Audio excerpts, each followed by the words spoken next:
Guys, I'm fed up of some United legends. To show you how illiterate they are about this game of football. You remember when you used to obviously come out and say that the Glazers have to come out and really admit that this is not how a football team is run. We are really far off, and they've always gone ahead, obviously, slate managers, and we've come in here on several occasions, obviously, say that it's not the we've always come out on several occasions and said it's not the managers who are the problem. We always hate Glazers have to come out and obviously get on what we call the best of the best when it comes to running the club, and they were not seeing it for like 5 years. We've been saying this for years, and they have not gone ahead to be mastering it. And now it's after that Ineos comes in through and they're doing in certain things, and Man City has this, United hasn't been having this. Now, if you've been so much close to those clubs and you don't know how they're really running, you don't have any right to comment about any player that is coming in at Manchester United, because that means you are naive. If a person like me, who has never gonna hit obviously enter Old Trafford, or even been close to a United player, knows exactly what the problem is, how about you, who has been at Manchester United, and you can easily relate to what happens at the other teams that are competing with us, and have gone ahead obviously take our stardom, to really not come out and know the truth.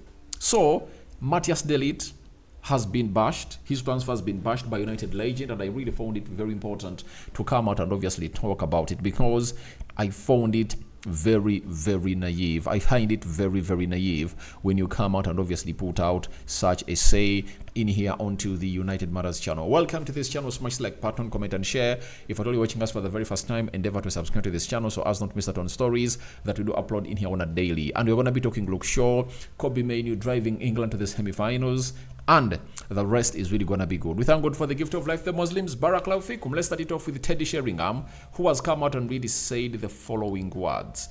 He said, I don't know if Ligt would be a good addition to the United defense. I think United needs some experience in their backline, ideally someone with EPL experience. That's what he said. Then added and said he's obviously a very good player, and we all remember him from his Ajax days, but I don't think he should be the number one priority at the moment for the club. Now, you look at people like this, and you know where they're heading to. He's heading to one thing. He's heading to Gerard Braithwaite. That English syndrome is into them. When you look at the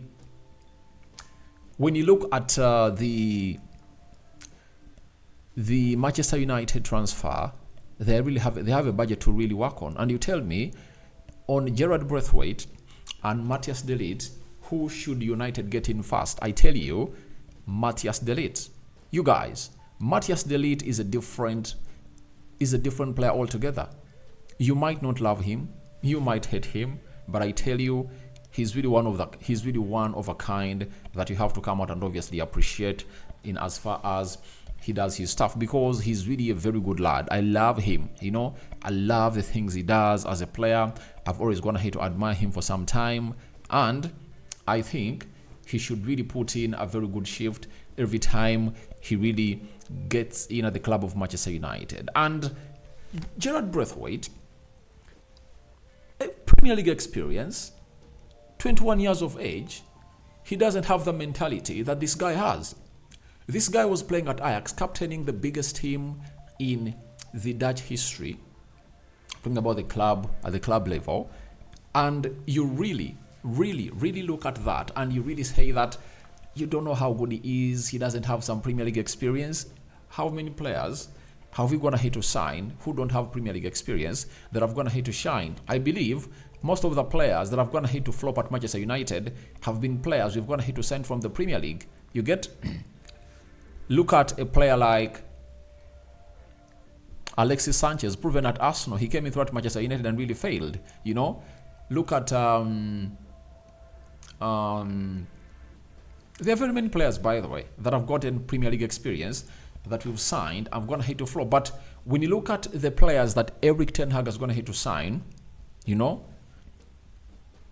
or most of the players that signed outside the Premier League have come out obviously and performed. One, And Rionana, for me, I think he had a very brilliant season, because he played with a centre back of close to how many people?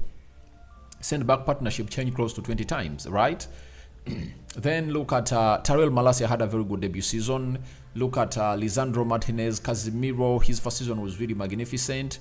Look at Rasmus Højlund coming outside the Premier League doing great. You saw Amrabat. So it's written nowhere that for anyone to come in through and obviously thrive at Manchester United, he has to be bought from the Premier League. Bruno Fernandes, he's one of the most consistent players that United has ever had ever since Bruno came in through in January of 2022 to 2020. But can you come out and really bash what is being said about him? I think the answer is no. So I don't want to see anyone come out and really say Ligt doesn't have Premier League experience. If you appreciate him that he was good and he's playing for Bayern Munich, played for Juventus, then what stops him from playing in the Premier League?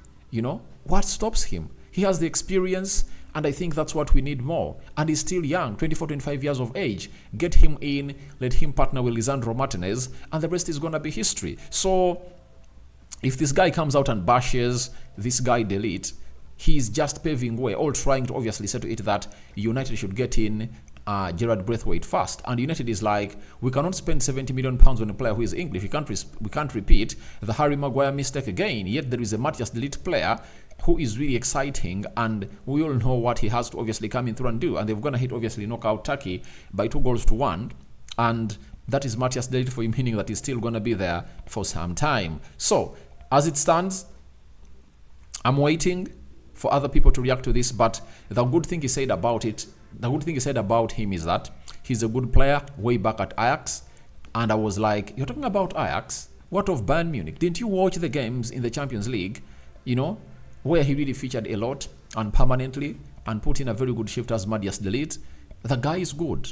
Let's all admit the guy is good, and we shouldn't obviously come out not really hail the player. But I tell you, the player is really magnificent, and he's one of those that is going to come in through and act as a leader at the club of Manchester United. He's going to come in through and really put in a very big shift that we all really love to see, and that's what really makes him a very different kind of caliber of player at the club of Manchester United. And I know very many United fans can't wait to obviously see him playing alongside Lisandro Martinez.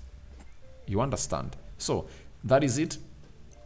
Coming in through from the man himself, Teddy Sheringham. He scored one of the goals that kept United in play to obviously see us win the Champions League in Munich 1999. But that doesn't really stop me from obviously coming out and criticizing. It's the second time I'm criticizing him, by the way. He also came out and talked about, what did he talk about? And even Brighton came out and said, United did Falkirk. I was like, oh my God. We are having Højlund, who scored 16 goals this season, more than what Falkirk scored almost at Borussia Dortmund. And you come here and tell us that we should obviously come in through and really give this guy a shift. I say no to that. And you won't find me in such conversations, right? So that is it, coming in through from the guy, and I'm waiting for your reactions into the comment section below. Now, England has gone ahead to knock out the side of Switzerland on penalties. 1-1 for the 120 minutes. Penalties were really taken.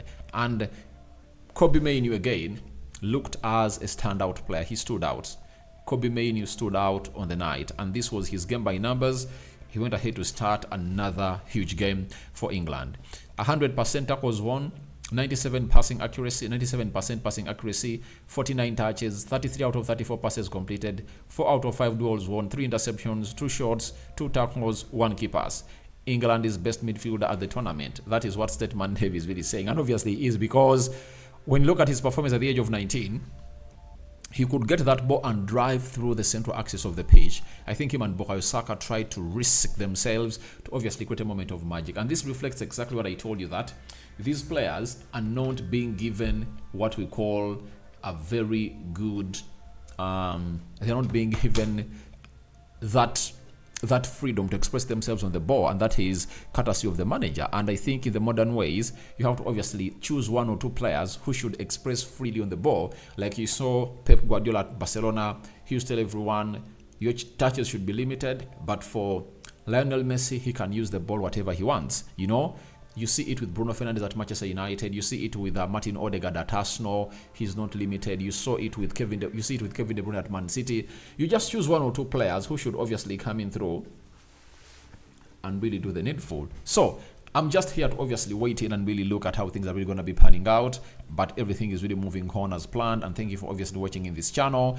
And the happiest hint is the man himself called Luke Shaw, who came in through and really played some good minutes into that game of football. I was really excited to see Luke Shaw coming through and really play, and that means he's really going to be coming in through to play in the semi-finals against Netherlands, because you just couldn't get him and obviously ditch him into that pitch before he really did the needful. So I'm just excited to see how things are really going on for the side of Luke Shaw, and they're going to be playing Netherlands into the semi-finals. Netherlands has knocked out Turkey by 2-1. It has been really a hugely contested encounter for in here onto this channel. So guys, your thoughts onto United legend bashing the transfer of Matthijs de Ligt are welcome in the comment section below. What do you make about everything? I'm seeing Zexi in here celebrating the win, and it's confirmed Spain versus France on the 9th and Netherlands versus England onto the 10th. And then on Sunday next week, we are going to be seeing what we call a final into the mix. Who are going to be in the final? I think it's going to be England and Netherlands. So it's going to be England and France. I'm out. Bye-bye.